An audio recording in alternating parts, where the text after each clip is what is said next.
नमस्कार दोस्तों, स्वागत है आप सभी का कोहली क्लासेस में। तो आज हम लोग देखेंगे भारत रत्न क्लासेस में। तो आज हम लोग देखेंगे भारत रत्न 2024 के बारे में। टोटल जो इस बार 5 लोगों को ये अवार्ड्स दिया गया है। जो भारत का सबसे बड़ा जो सम्मान है वो क्या है, तो भारत रत्न है। तो इस बार कितने लोगों को मिला है, तो 5 लोगों को मिला है। कौन कौन है, कर्पूरी ठाकुर, लाल कृष्ण आडवाणी, पीवी नरसिम्हा राव, चौधरी चरण सिंह और MS स्वामीनाथन। इन लोगों के इनके कुछ योगदान को लेकर मिला है, उनको हम लोग आगे देखेंगे, इनके योगदान को देखेंगे आगे। तो चलिए स्टार्ट करते हैं और थोड़ा सा कुछ फैक्ट देख लेते हैं। एक दो कुछ जो फैक्ट दिया हुआ है भारत रत्न से संबंधित उसे भी देख लेते हैं। ये फैक्ट आपको जो SPD का जो वार्षिकांक रेंज सफेद आता है उसमें भी ये दिया गया है, तो आप लोग वहाँ से भी पढ़ सकते हैं। बाकी कुछ फैक्ट को मैंने एक्स्ट्रा भी इसमें ऐड किया है। तो देखिए, भारत रत्न जो पुरस्कार है वो कब से दिया जा रहा है, तो भारत रत्न पुरस्कार ये 1954 से दिया जा रहा है। और मरणोपरांत ये कब से दिया जा रहा है, 1955 से। और भारत रत्न पाने वाले खेल जगत के पहले व्यक्ति कौन है, तो खेल जगत से जो पहले व्यक्ति है वो है सचिन तेंदुलकर। तो भारत रत्न पाने वाले खेल जगत से जो प्रथम व्यक्ति बने हैं कौन, सचिन तेंदुलकर बने हैं। और जो वैज्ञानिक कौन बने, तो पहले वैज्ञानिक बने हैं CV रमन। तो CV रमन पहले वैज्ञानिक हैं जिनको ये अवार्ड अर्थात भारत रत्न अवार्ड दिया गया था, अर्थात भारत रत्न सम्मान का जो अवार्ड ये दिया गया। भारत रत्न देने की जो सिफारिश है वो प्रधानमंत्री के द्वारा की जाती है। भारत रत्न पुरस्कार सफेद रंग के फीते में पहनाया जाता है। आप लोग ने देखा ही होगा, जो सेरेमनी होता है भारत रत्न का और राष्ट्रपति के द्वारा जो वो दिया जाता है, उनको पहनाया जाता है, जो इनके विजेता होते हैं जिनको सम्मानित किया जाता है। चलिए अब हम लोग एक एक करके देख लेते हैं इनके योगदान के बारे में, जिनको जिनको ये अवार्ड्स दिया गया है। तो टोटल इस बार देखा जाए तो अब तक टोटल 53 लोगों को ये अवार्ड्स अर्थात ये जो सम्मान है भारत रत्न ये दिया गया है। तो उनमें से जो आता 49th नंबर पे 49वां जो स्थान है कर्पूरी ठाकुर। तो कर्पूरी ठाकुर का जन्म हुआ था कब, 1924 में। उनकी मृत्यु 1988 में यहाँ पे दिया गया है, 24 जनवरी 1924 को। से हम लोग आगे भी देखेंगे। तो देखिए, कर्पूरी ठाकुर का जन्म 24 जनवरी, इनका जन्म कब हुआ, तो 24 जनवरी 1924 को हुआ। कहाँ, बिहार के समस्तीपुर जिले के पितौंजिया गांव, जिसका अब नाम बदल के कर्पूरी ग्राम रखा गया है। और इनके जो माता पिता का नाम क्या था, तो इनके पिता का नाम था गोकुल ठाकुर और इनके माँ का नाम था राम दुलारी देवी। और इनका जो निधन हुआ कब, तो 17 फरवरी 1988 को इनका निधन हो गया। इनका कर्पूरी ठाकुर का लोकप्रियता के कारण इन्हें जन नायक के नाम से पुकारा जाता था। तो कर्पूरी ठाकुर को जन नायक भी कहा जाता था। उन्होंने 1952 में पहली बार सोशलिस्ट पार्टी के उम्मीदवार के रूप में ताजपुर निर्वाचन क्षेत्र से बिहार विधानसभा चुनाव जीता था। तो सबसे पहले ये जो जीते थे चुनाव विधानसभा का चुनाव कौन सा निर्वाचन क्षेत्र से, तो ताजपुर निर्वाचन क्षेत्र से जीते थे। और किस पार्टी से, तो सोशलिस्ट पार्टी से। कब, 1952 में। क्योंकि एग्जाम में डायरेक्ट ये नहीं पूछेगा कि, मतलब पूछ भी सकता है कि इस बार जो अवार्ड जो दिया गया है इनमें से कौन शामिल थे, दे देगा 4-5 नाम, इनमें कर्पूरी ठाकुर दे दिया जाएगा। या आपको ऐसा भी दे दिया जाएगा कि 2024 में कर्पूरी ठाकुर को भारत रत्न अवार्ड जो दिया गया वो किस पार्टी से संबंधित है, अर्थात 1952 में वो प्रथम बार जो विधानसभा का चुनाव जीते थे वो कौन से पार्टी से थे, तो सोशलिस्ट पार्टी से थे। इस टाइप के क्वेश्चन बनते हैं। और देखिए, सोशलिस्ट पार्टी के बारे में थोड़ा सा देख लेते हैं। तो 1952 में प्रजापति सोशलिस्ट पार्टी के भीतर विभाजन हुआ और डॉक्टर राम मनोहर लोहिया के नेतृत्व में एक नया दल बना जिसे सोशलिस्ट पार्टी कहा गया था। ठीक है। और यह पार्टी समाजवादी विचारधारा पर आधारित थी और इसका जो जो फोकस था वो गरीबों और वंचितों के अधिकारों के लिए संघर्ष करना था। ये हम लोगों ने देख लिया सोशलिस्ट पार्टी से संबंधित कुछ चीज को। अब देख लेते हैं थोड़ा सा और कर्पूरी ठाकुर के बारे में।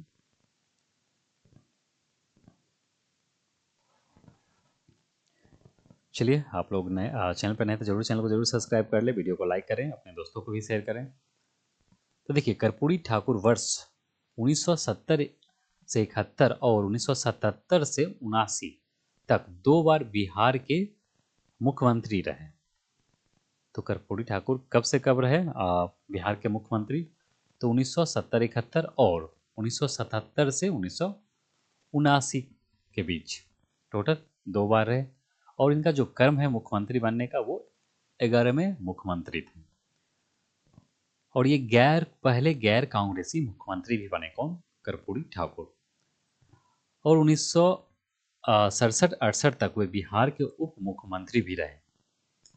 उन्होंने भारत में पहली बार अन्य पिछड़ा वर्ग ओबीसी को आरक्षण दिया। तो इनका एक महत्वपूर्ण योगदान में से एक ये भी है कि सबसे पहले जो ओबीसी को जो आरक्षण दिया गया था बिहार में, किनके द्वारा? तो कर्पूरी ठाकुर उस समय बिहार के मुख्यमंत्री थे तब दिया गया था। हालांकि ओबीसी आरक्षण वो कब से दिया जा रहा था? मंडल आयोग जब लागू हो गया था 1990 से लागू, अर्थात दिया जा रहा है। लेकिन ये घटना उससे पहले का है। देखिए, उन्होंने 1977 में मुख्यमंत्री बनने के बाद मुंगेरी लाल आयोग की सिफारिशों को लागू किया था। तो उन्होंने 1977 में जैसे मुख्यमंत्री बने तो मुंगेरी लाल आयोग की सिफारिशों को लागू किया था, जिस कारण पिछड़ों को नौकरियों में आरक्षण मिला। और वर्ष 1978 में उन्होंने एक अभूतपूर्व मॉडल आरक्षण मॉडल भी प्रस्तुत किया, जिसमें ओबीसी अर्थात आर्थिक रूप से पिछड़े वर्गों, ईबीसी, महिलाओं और उच्च जातियों के बीच आर्थिक रूप से पिछड़े वर्गों के लिए भी विशिष्ट कोटे के साथ 26% जो आरक्षण है वो बांटे थे। और उन्होंने बिहार में उर्दू को दूसरी राजकीय भाषा का भी दर्जा दिया था। तो बिहार में जो उर्दू का दूसरा स्थान है, राजकीय भाषा में प्रथम हिंदी है, दूसरा उर्दू है। और ये भारत रत्न पाने वाले 49वें और मरणोपरांत भारत रत्न पाने वाले 15वें एवं बिहार से भारत रत्न पाने वाले चौथे व्यक्ति बने हैं। ये फैक्ट इंपॉर्टेंट है, याद रखिएगा। आप लोग कमेंट करके बताइए बिहार से कितने लोग हैं, अर्थात इनके अलावा 3 और लोग हैं। कौन कौन से लोग हैं जिनको भारत रत्न अवार्ड दिया गया? ठीक है, चलिए आगे बढ़ते हैं। नेक्स्ट देखेंगे हम लोग इनके बारे में, लाल कृष्ण आडवाणी के बारे में देख लेते हैं। उनको भी अवार्ड दिया गया, अर्थात भारत रत्न से इस बार सम्मानित किया गया है। कुछ फैक्ट्स उनसे संबंधित देख लेते हैं। तो देखिए, लाल कृष्ण आडवाणी भारत रत्न प्राप्त करने वाले 50वें व्यक्ति। लाल कृष्ण आडवाणी का जो जन्म हुआ वो कहाँ हुआ? तो इनका जन्म हुआ था कराची, जो कि वर्तमान में अभी कहाँ है? कराची तो पाकिस्तान में पड़ता है। तो 8 नवंबर 1927 को कराची में इनका जन्म हुआ था। और वर्ष 1942 में, तो वर्ष 1942 में वे आरएसएस से जुड़े थे, राष्ट्रीय स्वयं सेवक संघ से कब जुड़े थे? तो 1942 में जुड़े थे। और 1980 में जो स्थापित भाजपा के संस्थापक सदस्य में से एक थे। तो 1980 में भाजपा का, बीजेपी का जो स्थापना हुआ था, उन्हीं स्थापना में अर्थात संस्थापक सदस्यों में से एक कौन थे? तो लाल कृष्ण आडवाणी भी थे। और इनकी एक किताब है जिनका अर्थात आत्मकथा है, जिनका नाम है माई कंट्री माई लाइफ। उन्होंने राम मंदिर के समर्थन के लिए 25 सितंबर 1990 को सोमनाथ से अयोध्या तक रथ यात्रा शुरू किया था। तो मंडल आयोग के खिलाफ ये रथ यात्रा ही लाया गया था, क्योंकि उस समय जो माहौल कुछ ऐसा हो गया था कि एक तरफ जो मंडल आयोग था जिसमें पिछड़ों की बात किया जा रहा था, उसी को काउंटर करने को लेकर ये चीज़ चलाया गया था धार्मिक मुद्दा चलाया गया था। देखिएगा, जब जब समाज में जब पॉलिटिकल क्या होता है, जाति धर्म पे चलता है, ये सच्चाई है भारत के संदर्भ में देखा जाए तो जब जब जाति वगैरह जब होने लगता है राजनीति, तो उसमें धर्म को ऑटोमेटिक एक दल होता है जो धर्म को बढ़ावा देना शुरू कर दे देता है। तो अपना अपना सबका पॉलिटिक्स होता है। तो देखिए, मंडल आयोग जब आया था, मंडल कमीशन के ही देखा जाए तो काउंटर करने को लेकर ये रथ यात्रा लाया गया था, जो जिसमें कहा गया था मंदिर वहीं बनाएंगे। चलिए आगे देखते हैं। इसी यात्रा के दौरान 22 अक्टूबर 1990 को समस्तीपुर में गिरफ्तार किया गया था। तो बिहार में जो उस समय लालू यादव के द्वारा मुख्यमंत्री थे, उनके द्वारा इनको गिरफ्तार कर लिया गया था इसी रथ यात्रा के दौरान। अप्रैल 1970 में जनसंघ सीट से राज्यसभा के लिए चुने गए और 2002 से 4 तक भारत के 7वें उप मुख्यमंत्री के रूप में भी कार्य किए। तो 7वें मुख्यमंत्री ने 7वें प्रधानमंत्री के रूप में कार्य किए। 1988 से 2004 तक भारत के गृह मंत्री भी रहे। तो इम्पोर्टेंट ये है, तो 88 से लेकर 2004 तक ये भारत के गृह मंत्री भी रहे। और 2009 में, हाँ देखिए, भारत का गृह मंत्री कब रहे तो 1988 से लेकर 2004, और 2009 में भाजपा के प्रधानमंत्री के पद के उम्मीदवार रहे। तो उन्होंने 2015 में, सॉरी, हाँ ठीक है, तो 2015 में पद्म विभूषण से भी इन्हें सम्मानित किया गया था। हालांकि ये तो प्रधानमंत्री बन नहीं पाए क्योंकि मोदी जी इनका पत्ता काट दिया, इस वजह से प्रधानमंत्री नहीं बन पाए। आगे जाके इनको चलो बोला ठीक है, आप बूढ़े पड़ गए, आप लोग आराम से रहिए, घर पे आराम कीजिए, हम आपको सम्मान देते हैं। और पद्म विभूषण अब आज तो अर्थात भारत रत्न से भी इनको सम्मानित किया जा चुका है। चलिए आगे बढ़ते हैं। नेक्स्ट देखते हैं हम लोग, नेक्स्ट देखेंगे MS स्वामीनाथन के बारे में देखेंगे। तो इनको भी ये अवार्ड जो भारत रत्न दिया गया, तो इनका जो स्थान हो जाएगा, अर्थात कौन सा रैंक में दिया गया, तो एक 49 हो गया कर्पूरी ठाकुर, 50 हो गया 50 हो गया लाल कृष्ण आडवाणी, और 51वां जो भारत रत्न जो दिया गया इनको MS स्वामीनाथन को। तो भारत की हरित क्रांति के जनक, तो भारत के हरित क्रांति आप लोग जानते होंगे, उसे हम लोग देखेंगे आगे थोड़ा सा। तो देखिए, भारत के हरित क्रांति के जनक एवं कृषि वैज्ञानिक MS स्वामीनाथन का जन्म 7 अगस्त 1925 को तमिलनाडु के कुंभकोणम में हुआ था। कुंभकोणम में हुआ था, और इनकी मृत्यु कब हुआ तो 28 सितंबर 2023 को। 2 साल और जीते तो ये सेंचुरी लगभग मार ही देते। स्वामीनाथन को कई प्रतिष्ठित पुरस्कार प्राप्त हुए, जिनमें शांति स्वरूप जो भटनागर पुरस्कार दिया जाता है CSIR के द्वारा। तो देखिए, शांति स्वरूप भटनागर पुरस्कार इन्हें भी दिया गया था 1961 में।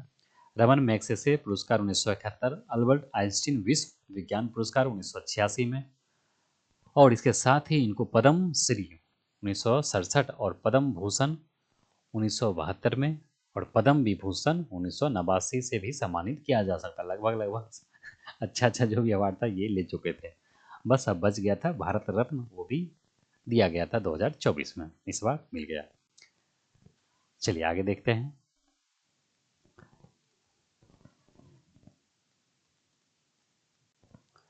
आगे देखेंगे थोड़ा सा, देखिए हरित क्रांति, तो हरित क्रांति किसे कहते हैं, तो देखिए हरित क्रांति का जो मुख्य उद्देश्य होता है वो आधुनिक कृषि करना, जिसमें तकनीकों का सहायता लिया जाता है। इसमें उन्नत किस्म के बीज जैसे हाइब्रिड और उच्च उपज देने वाली जो बीज होती है उसको यूज किया जाता है, उसको हम लोग उन्नत बीज कहते हैं।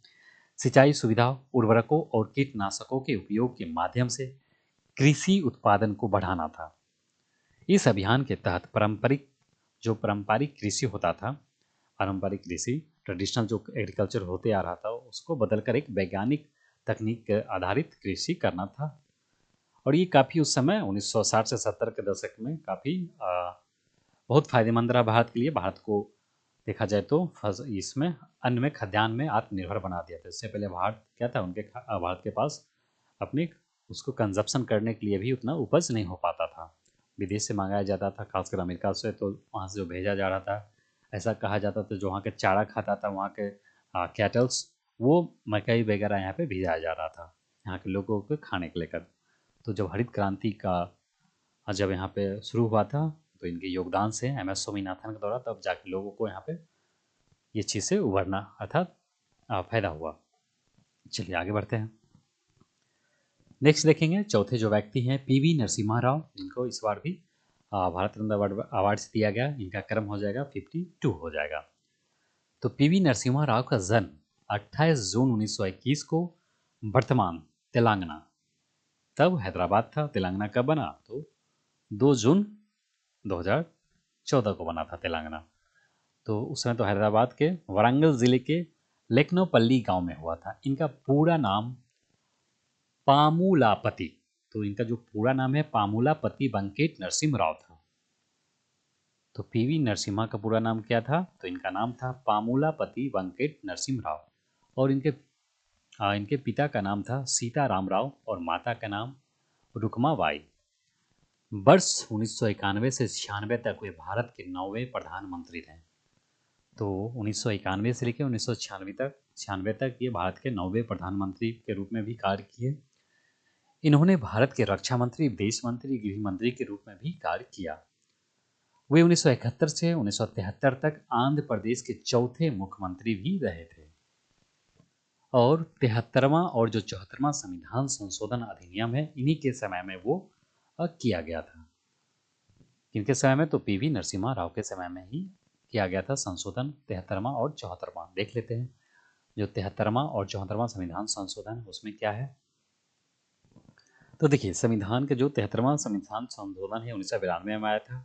इसमें पंचायती राज संस्था को संवैधानिक स्थिति एवं सुरक्षा प्रदान करना था, अर्थात पंचायती राज को एक संवैधानिक दर्जा देने का काम जो किया गया था, इसी संशोधन के द्वारा किया गया था, 73वें संविधान संशोधन 1992 के द्वारा। इसके तहत एक संविधान में नया भाग जोड़ा गया था। कौन सा भाग था? तो 9वां भाग जोड़ा गया था, 9वां भाग जोड़ा गया था, जिसमें पंचायत नाम दिया गया था। और इसको लेकर एक नया अनुसूची भी जोड़ा गया था, 11वां अनुसूची जोड़ा गया था, जिसमें पंचायत से संबंधित टोटल 29 विषय को जोड़ा गया था। और ये 29 विषय क्या है, उसे हम लोग जब पंचायती राज जब स्पेशली जब पढ़ेंगे तो इसमें हम लोग चर्चा करेंगे कुछ महत्वपूर्ण विषय को। और दूसरा जो था 74वां संविधान संशोधन, ये भी 1992 में किया गया था। और ये शहरी स्थानीय निकाय को संवैधानिक स्थिति एवं सुरक्षा प्रदान, अर्थात शहरी जो स्थानीय निकाय है उसको संवैधानिक दर्जा देने को लेकर ये संविधान संशोधन किया गया था। इसका जो उद्देश्य था संशोधन में, इस उद्देश्य के लिए संशोधन ने नया भाग, जिस तरह पंचायती राज का 9वां भाग जोड़ा गया था, उसी प्रकार 9 क जोड़ा गया था, 9वां का क जोड़ा गया था, जिसे नगर पालिका नाम दिया गया था। तो नगर पालिका का जो संवैधानिक दर्जा जो दिया गया था संविधान के 74वें संविधान संशोधन के द्वारा। और इसको लेकर एक नया अनुसूची, 12वां अनुसूची भी जोड़ा गया था, जो नगर पालिकाओं से संबंधित है। और इसमें टोटल 18 विषय जोड़े गए हैं। तो क्वेश्चन पूछा जा सकता है कि पंचायत से संबंधित कितने विषय जोड़े गए हैं, तो 29। और वहीं नगर पालिका से पूछ दिया जाए तो इसमें 18 विषय को जोड़ा गया। ठीक है, चलिए आगे बढ़ते हैं। नेक्स्ट देखेंगे जो लास्ट था 53वां, जो भारत रत्न विजेता है चौधरी चरण सिंह, तो उनके बारे में थोड़ा सा देख लेते हैं। तो चौधरी चरण सिंह का जन्म 23 दिसंबर 1902 को उत्तर प्रदेश के मेरठ जिले के नूरपुर में जाट किसान परिवार में हुआ था। इनके जयंती पर 23 दिसंबर को राष्ट्रीय किसान दिवस मनाया जाता है। तो एक आपको ये भी फैक्ट याद रहना चाहिए कि राष्ट्रीय किसान दिवस कब मनाया जाता है। तो राष्ट्रीय किसान दिवस मनाया जाता है 23 दिसंबर को मनाया जाता है। और इनके जन्मदिन पे मनाया जाता है, तो चौधरी चरण सिंह के जन्म पे मनाया जाता है। तो इनकी मृत्यु कब हुई? तो इनकी मृत्यु हुआ था निधन 29 मई 1987 को हुई थी। और सर्वप्रथम 1937 में छपरौली से, सर्वप्रथम 1937 में छपरौली से उत्तर प्रदेश विधानसभा के लिए चुने गए थे, विधानसभा से चुने गए थे। और 1979 से 80 तक भारत के 5वें प्रधानमंत्री भी रहे। तो 1979-80 तक ये भारत के 5वें प्रधानमंत्री के रूप में भी कार्य कर चुके थे। हालांकि वे इस दौरान कभी संसद नहीं गए थे। वे 1967-68 तक एवं दोबारा 1970 में उत्तर प्रदेश के मुख्यमंत्री भी रहे थे। और जिनका जो समाधि है उनको किसान घाट के रूप में जाना जाता है। ठीक है, तो हम लोगों ने देख लिया भारत रत्न के जो इस बार के विजेता टोटल 5 जो उनको सम्मान जो इस बार को दिया गया था उनके बारे में, उनके योगदान को लेकर। अगले वीडियो में हम लोग देखेंगे पद्म पुरस्कार के बारे में, देखेंगे किन किन लोगों को पद्म पुरस्कार मिला है।